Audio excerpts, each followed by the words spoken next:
ಬೆಂಗಳೂರಿನಲ್ಲಿ gas cutter ಬಳಸಿ ಎಟಿಎಂನಲ್ಲಿ ಹಣವನ್ನ ಕಳವು ಮಾಡಲಾಗಿದೆ. ಗ್ಯಾಸ್ ಕಟರ್ ಬಳಸಿ ಎಟಿಎಂನಲ್ಲಿ ಹಣ ಕಳ್ಳತನ ಆಗಿದೆ. ಬೆಂಗಳೂರಿನಲ್ಲಿ ಒಂದೇ ದಿನ ಬೆಳ್ಳಂದೂರು ಹಾಗೂ ಹೊಸೂರಿನಲ್ಲಿ ಖತರ್ನಾಕ್ ಗ್ಯಾಂಗ್ ಈ ಕೃತ್ಯವನ್ನ ಎಸಗಿದೆ. ಬೆಡ್ಶೀಟ್ ಸುತ್ತಕೊಂಡು ಬಂದಂತಹ ಗ್ಯಾಂಗ್ನಿಂದ ಕೃತ್ಯವನ್ನ ಎಸಗಲಾಗಿದ್ದು, ಸಿಸಿ ಕ್ಯಾಮೆರಾಗೆ ಇವರು ಕಪ್ಪು ಸ್ಪ್ರೇಯನ್ನ ಹೊಡೆದು ನಂತರ ಕಳ್ಳತನ ಮಾಡಿದ್ದಾರೆ. ಎಟಿಎಂನಲ್ಲಿದ್ದಂತಹ ಹಣವನ್ನೆಲ್ಲ ದೋಚಿದ್ದಾರೆ. ಬೆಳ್ಳಂದೂರಿನ ಎಟಿಎಂನಲ್ಲಿ 16,56,800 ರೂಪಾಯಿ ನಗದನ್ನ ದೋಚಿದ್ದಾರೆ. ಹೊರ ರಾಜ್ಯದಿಂದ ಬಂದು ಕೃತ್ಯ ಎಸಗ್ತಾ ಇರೋ ಬಗ್ಗೆ ಮಾಹಿತಿ ಕೂಡ ಲಭ್ಯವಾಗಿದೆ. ಬೆಳ್ಳಂದೂರು ಪೊಲೀಸ್ ಠಾಣೆಯಲ್ಲಿ ಪ್ರಕರಣ ಕೂಡ ದಾಖಲಾಗಿದೆ. ಈ ಹಿಂದೆ ಎಲ್ಲ ಈ ರೀತಿ ಘಟನೆಗಳು ನಡೆದಿದೆ. ಆದರೆ ಈ ಹೊರ ರಾಜ್ಯದಿಂದ ಬಂದು ಇಲ್ಲಿ ಕಳ್ಳತನ ಮಾಡಿದ್ದಾರೆ ಎನ್ನುವಂತ ಆರೋಪ. ಇವರು ಗ್ಯಾಸ್ ಕಟ್ಟರ್ ಅನ್ನ ತೆಗೆದುಕೊಂಡು ಬರೋದಲ್ಲದೆ ಕಪ್ಪು ಸ್ಪ್ರೇಯನ್ನ ಇವರು ಎಲ್ಲಿ ಸಿಸಿ ಕ್ಯಾಮೆರಾಗಳಿರುತ್ತೋ ಅಲ್ಲಿಗೆಲ್ಲ ಸ್ಪ್ರೇ ಮಾಡ್ತಾರೆ. ನಂತರದಲ್ಲಿ ಗ್ಯಾಸ್ ಕಟರ್ ಮೂಲಕವಾಗಿ ಎಟಿಎಂನ ದರೋಡೆ ಮಾಡಿದ್ದಾರೆ. 16,56,800 ರೂಪಾಯಿನ ಇವರು ದರೋಡೆ ಮಾಡಿದ್ದಾರೆ. ಎರಡೆರಡು ಕಡೆಯಲ್ಲಿ ಇವರು ದರೋಡೆ ಮಾಡಿದ್ದಾರೆ ಅಂತ ಹೇಳಲಾಗ್ತಾ ಇದೆ. ಅಂದ್ರೆ ಹೊರ ರಾಜ್ಯದಿಂದ ಬಂದು ಈ ರೀತಿ ಕೃತ್ಯವೆಸಗ್ತಾ ಇದ್ದಾರೆ ಅಂತ ಕೂಡ ಹೇಳಲಾಗ್ತಾ ಇದೆ.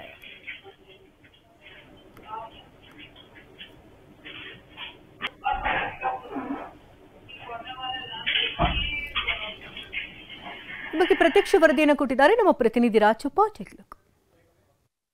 ಎಟಿಎಂಗಳಿಗೆ ಕನ್ನ ಹಾಕುವಂತಹ ಗ್ಯಾಂಗ್ ರಾಜ್ಯ ಸೇರಿದಂತೆ ಬೇರೆ ಬೇರೆ ರಾಜ್ಯಗಳಲ್ಲೂ ಕೂಡ ಸದ್ಯಕ್ಕೆ ಓಡಾಡ್ತಾ ಇರುವಂಥದ್ದು. ಅವರ ಒಂದು ಕೃತ್ಯ ನಿಜಕ್ಕೂ ಕೂಡ ಭಯ ಹುಟ್ಟಿಸುವಂತೆ ಇದೆ. ಅಂದರೆ ಬೆಂಗಳೂರಿನ ಬೆಳ್ಳಂದೂರು ಪೊಲೀಸ್ ಠಾಣಾ ವ್ಯಾಪ್ತಿಯಲ್ಲಿರುವಂತಹ ದೊಡ್ಡ ಕನ್ನಹಳ್ಳಿಯ ಆಕ್ಸಿಸ್ ಬ್ಯಾಂಕ್ ಎಟಿಎಂಗೆ 6ನೇ ತಾರೀಕು ಅಂದರೆ ಬೆಳಿಗ್ಗೆ ಸುಮಾರು 3:30ಕ್ಕೆ ಬರುವಂತಹ ಆರೋಪಿಗಳು ಎಟಿಎಂನ ಒಳಗೆ ನುಗ್ಗಿ ಅಲ್ಲಿರುವಂತಹ CCTV ಕ್ಯಾಮ್ರಾ ಇದೆ, ಅದೆಲ್ಲದಕ್ಕೂ ಕೂಡ ಲೆನ್ಸ್ಗಳಿಗೆ ಒಂದು ಬ್ಲ್ಯಾಕ್ ಕಲರ್ ಸ್ಪ್ರೇ ಮಾಡಿ ಅದಾದ ನಂತರದಲ್ಲಿ ಎಟಿಎಂ ಅನ್ನು ದರೋಡೆ ಮಾಡ್ಕೊಂಡು ಹೋಗಿರುವಂಥದ್ದು. ಗ್ಯಾಸ್ ಕಟರ್ನಿಂದ ಕಟ್ ಮಾಡಿ ಒಳಗಡೆ ಇದ್ದಂತಹ ಸುಮಾರು 16,50,000 ಹಣ ಏನಿದೆ ಅದಕ್ಕೂ ಹೆಚ್ಚಿನ ಹಣವನ್ನು ಸದ್ಯಕ್ಕೆ ದರೋಡೆ ಮಾಡ್ಕೊಂಡು ಹೋಗಿರುವಂಥದ್ದು. ಇದಕ್ಕೆ ಸಂಬಂಧಪಟ್ಟಂತೆ ಈಗಾಗಲೇ ಬೆಳ್ಳಂದೂರು ಪೊಲೀಸ್ ಠಾಣೆಯಲ್ಲೂ ಕೂಡ ಪ್ರಕರಣ ದಾಖಲಾಗಿರುವಂಥದ್ದು.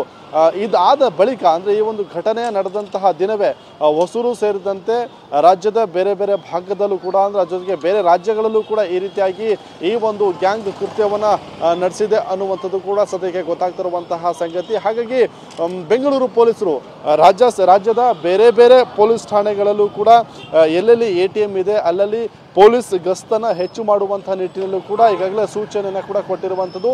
ಈ ಒಂದು ಕೃತ್ಯ ಏನಿದೆ ನಿಜಕ್ಕೂ ಕೂಡ ಎಟಿಎಂಗೆ ಹೋಗುವಂತಹ ಜನರು ಕೂಡ ಭಯ ಪಡುವಂತಹ ಪರಿಸ್ಥಿತಿ. ಅಂದರೆ ಒಳಗಡೆ ಯಾರು ಇದ್ದಂಥ ಸಂದರ್ಭದಲ್ಲಿ ಅವ್ರ ಮೇಲೂ ಕೂಡ ಹಲ್ಲೆ ಮಾಡುವಂಥ ಸಾಧ್ಯತೆ ಇರುವಂಥದ್ದು. ಅಂದರೆ ಕಂಪ್ಲೀಟ್ ಆಗಿ ಬೆಡ್ಶೀಟನ್ನು ಹೊತ್ಕೊಂಡು ಬರುವಂತಹ ಈ ಗ್ಯಾಂಗ್ ಎಟಿಎಂ ಅನ್ನೇ ದರೋಡೆ ಮಾಡ್ತಿರುವಂಥದ್ದು. ಹಾಗಾಗಿ ಪೊಲೀಸರು ಈಗಾಗಲೇ ಅಲರ್ಟ್ ಆಗಿರುವಂತೆ ಸೂಚನೆಯನ್ನು ಕೂಡ ಕೊಡಲಾಗಿದೆ. ಕ್ಯಾಮರಾ ಪರ್ಸನ್ ಬಸವರಾಜ್ ಜೊತೆ ರಾಜಪ್ಪ ನಾಯಕ್, TV9 ಬೆಂಗಳೂರು.